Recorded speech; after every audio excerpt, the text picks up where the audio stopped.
The stand taken by Nellie Bly during 1887 to 1894 altered journalism and shaped the women's suffrage movement.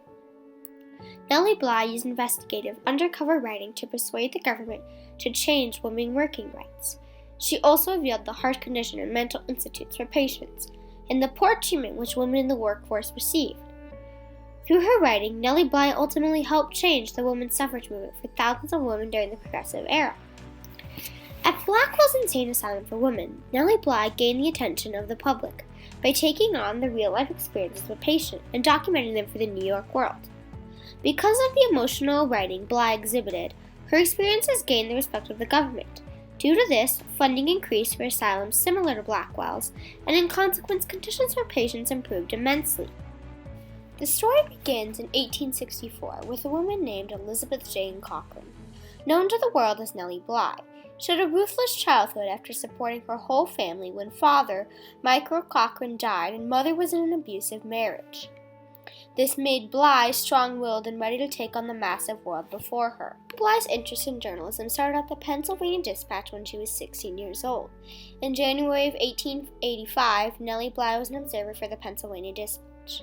While Nellie Bly was observing in Pennsylvania, the head writer of the Pennsylvania Dispatch, Ramus Wilson, wrote an intriguing article that left many feeling suspended and ultimately having a life-changing effect on Nellie Bly. The article was titled The Quiet Observer, which was based off of Nellie Bly's time in the article. The subject in Wilson's newspaper was women in the role of society. Wilson clearly stated his opinion throughout the duration of the paper. Wilson also stated in the same article that a woman's mission in life was to be a helpmate to a man, not to compete with him. When the article was published, many women were flustered, including Nellie Bly. Nellie Bly grew angry towards Wilson. She proclaimed that his assumptions were misleading, that not every woman could find all she needed through marriage. Bly quickly set her opinions towards Wilson's newspaper to the newspaper's editor, George Madden. George Madden thought the opinions were filled with passion and dedication. Madden told Nellie Bly to write back, send her own message to the public. Write your own newspaper, Madden said, and that is exactly what Nellie Bly did. Nellie Bly's first original newspaper, portraying ideas of women's rights and social justice. Nellie Bly continued writing for the New York World after receiving a more permanent job from George Madden. After touching subjects of divorce and hard-hitting subjects most women in the 1890s would never cover, complaints towards the Dispatch were made, and Bly was forced to change passions down to social issues of fashion. Nellie Bly resigned from the Dispatch and moved to New York, where the New York World's editor, Joseph Pulitzer, attention was brought to past articles Nellie Bly had written. Mr. Pulitzer found Nellie Bly's articles to be intriguing and always wanting him to read more. Mr. Pulitzer then decided to give Nellie Bly her first assignment. At first, Mr. Pulitzer was afraid because she was a woman, but Nellie Bly seemed to convince him. This assignment was none like her others. Her writing was done as known as stunt writing. Nellie Bly started her journey of helping the public on September in 1887. She began her journey with this being an assignment for the New York World. She was to go and act as an insane person for 10 days and write about the unsettling experiences she encountered. Nellie Bly's first stop was a temporary home for females on 84th and 2nd Avenue in New York. Here she was charged 30 cents a night, and Nellie Bly had an indescribable job. She was to show the public that she was insane by not sleeping and not eating. During the Progressive Era, these things would be considered insane. Nellie Bly is known as a great journalist, telling stories of real events she went through. She went through bad food and freezing baths and less than optimal conditions to prove a point.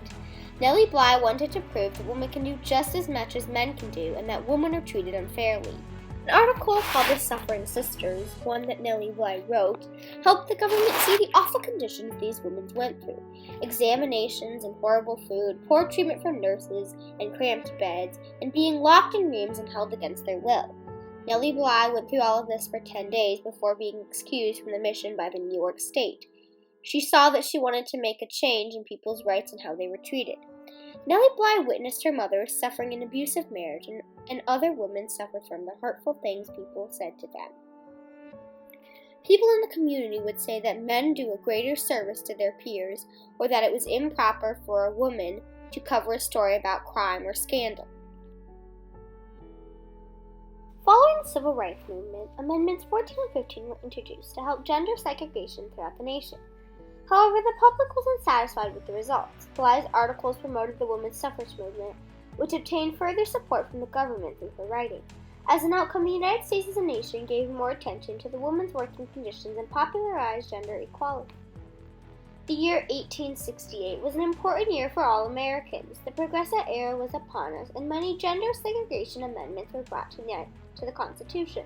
Amendment 14 was added, which stated the national citizenship and was forbidding states to restrict the basic rights of citizens.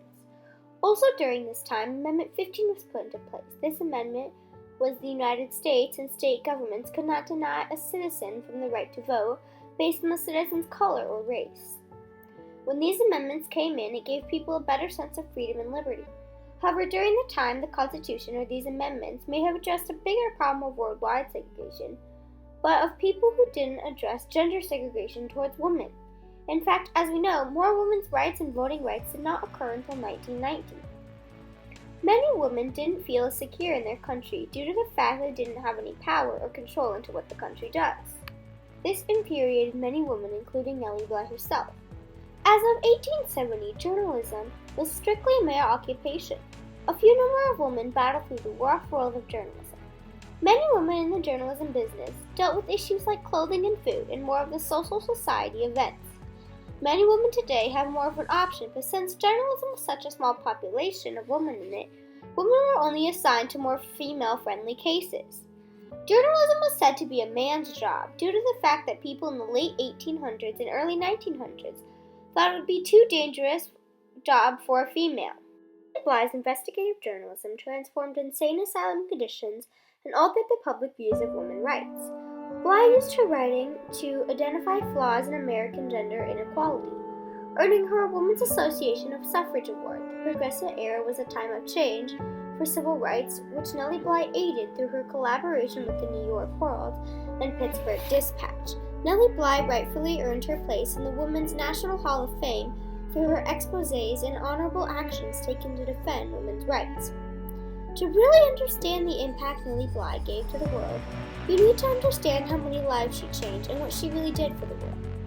Nellie Bly was a woman of change, helping many people see that women can do just as much as men can do.